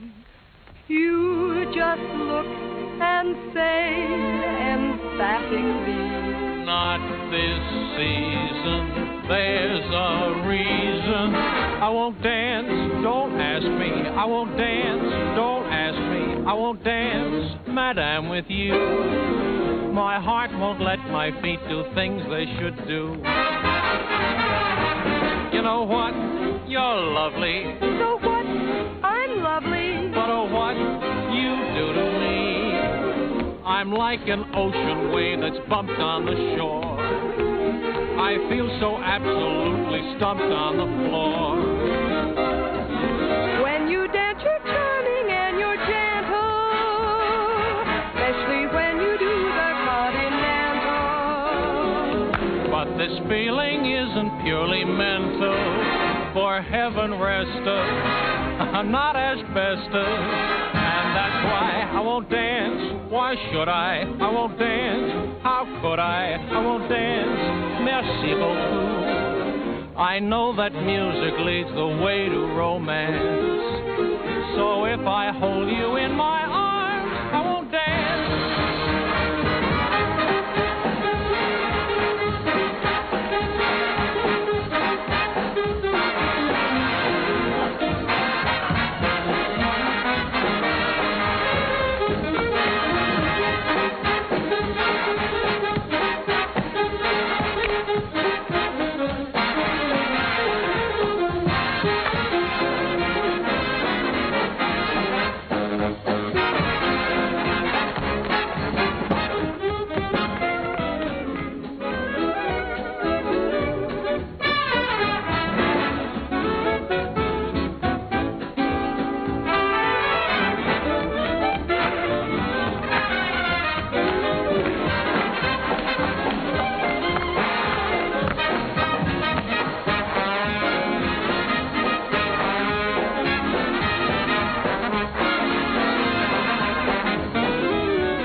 Sally. Uncle Jerry.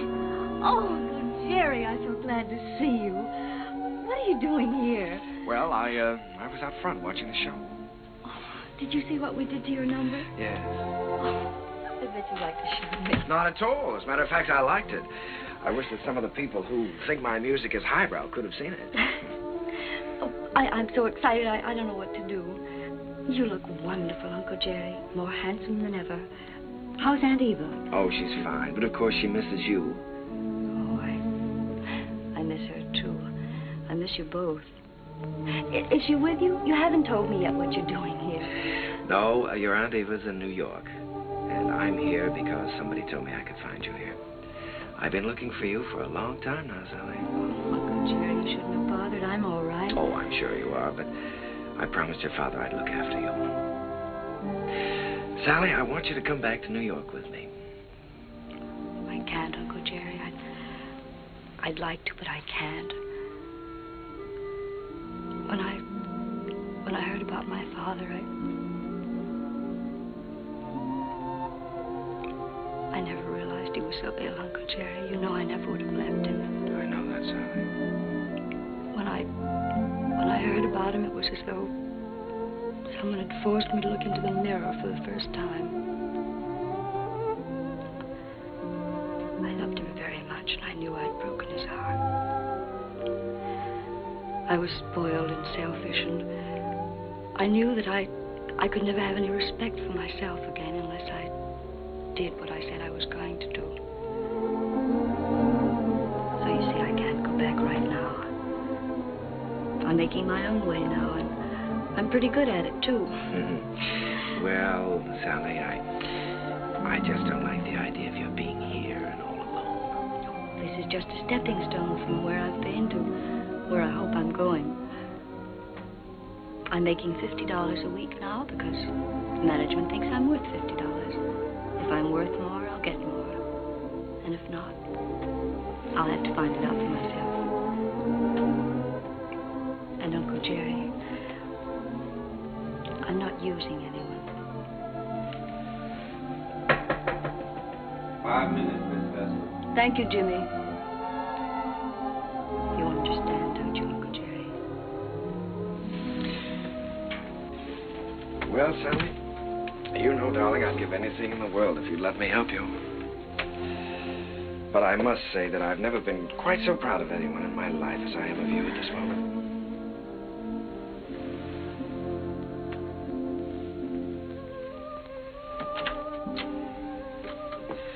Good luck, darling.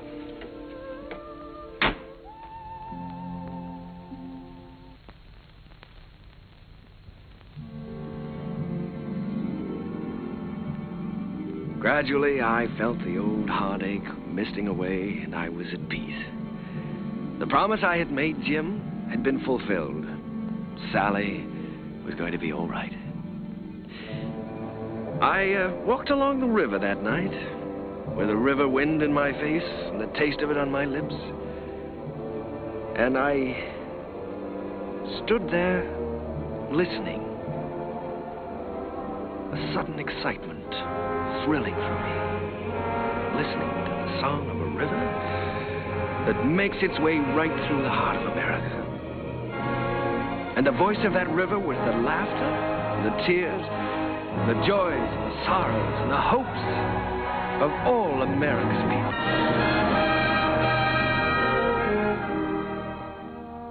Well, Joe, that's my story. It's too bad Mr. Hessler couldn't have been there tonight, Mr. Kern. Oh, he was there, Joe. He'll always be a part of any music I ever write. Whatever happened to Miss Sally? Well, I don't know exactly. She's on her own now. Maybe I'm just getting tired of something, but ever since Jim's been gone, I feel like everything is sort of ending for me. Maybe my music is ending too, Joe. Ending? After that show tonight? Hey, I gotta get you back to the Waldorf. You got some vows to take. No, sir, Mr. Kern. Your music ain't ending for you. In my opinion, it's just the beginning.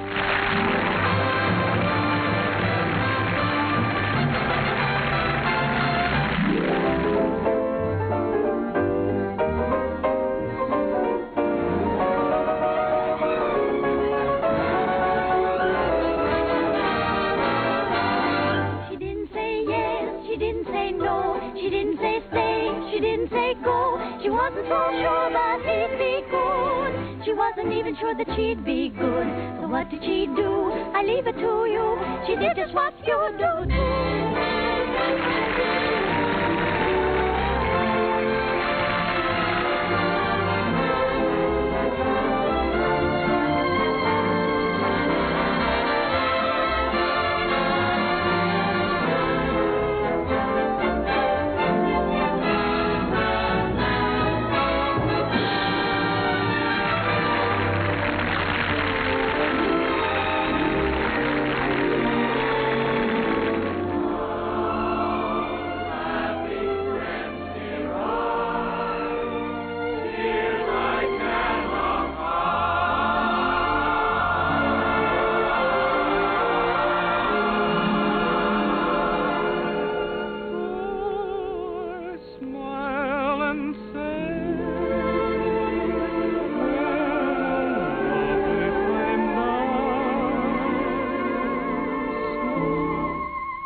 Do sit down, Mr. Kern. Oh, you sure we won't be in the way? Oh, certainly not. Not at all. Well, I can't get over this, Mr. Artide. We certainly don't grow stages like this on Broadway. Darling, look at the size of that orchestra. Well, you have everything in the world to work with here. That's right, Mr. Kern. We've tried to give you the best of everything. Yes, that's so. What was the number you were going to do today? Well, we found an old song of yours that you did first in 1917, called The Land Where Good Songs Go. Oh, I'd almost forgotten about that one. We're using it as a frame for some of your other songs. What star is going to sing this? Well, Mr. Kern, as a matter of fact, we're trying out a newcomer. Oh, a newcomer. This girl did a test for us in New York, and it impressed us, so we flew her out here. She hasn't done much yet, but we have great hopes for her. Quiet! All right, girls. We're ready. Ready for a take. All right, let's try one. Places, please. Okay, Charlie. Hit the lights. Quiet. Okay, rolling. Action.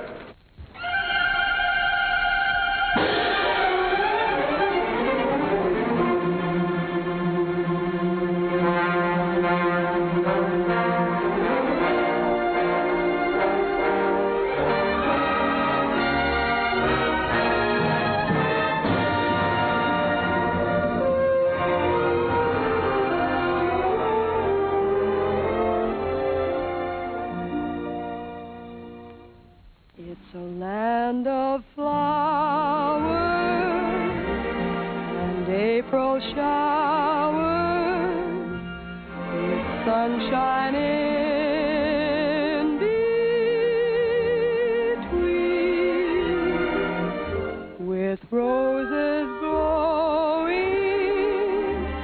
and rivers flowing mid rushes growing green. Like her, Mr. Kern? Like her? I love her. I'd rather hear her sing one of my songs than anyone else in the world. Wouldn't you, Edie?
that moment divine.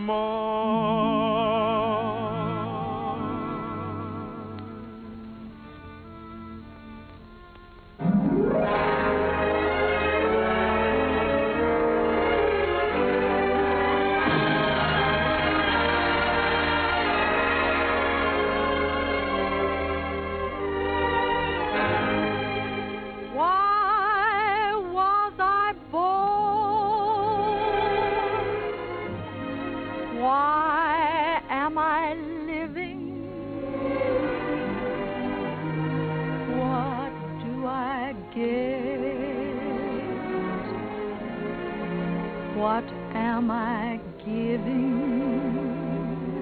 Why do I want the things I dare not hope for? What can I hope for?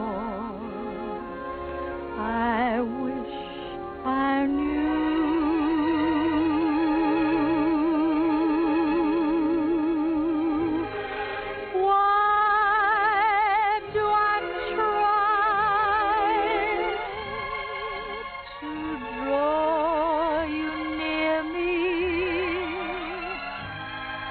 Why do I cry?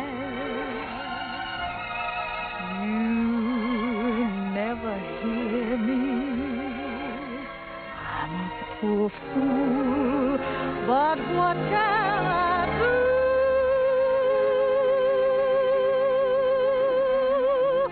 Why was I born to love?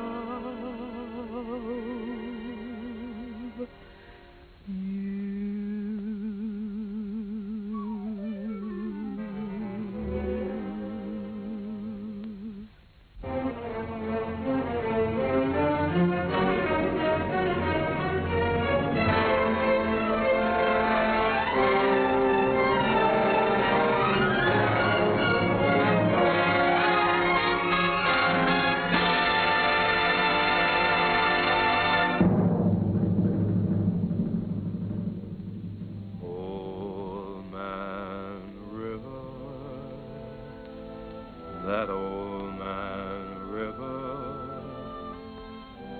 he must know something, but he don't say nothing. He just keeps rolling.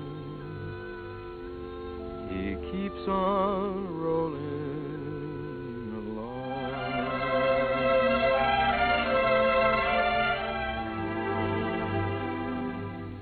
He don't plant taters, and he don't plant cotton, and them what plants 'em is soon forgotten.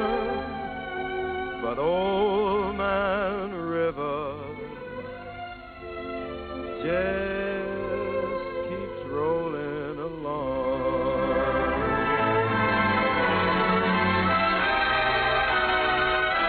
You and me, we sweat and strain, bodies all aching and racked with pain. Tote that bar, lift that bell, you'll get a little drunk, and you'll land in jail.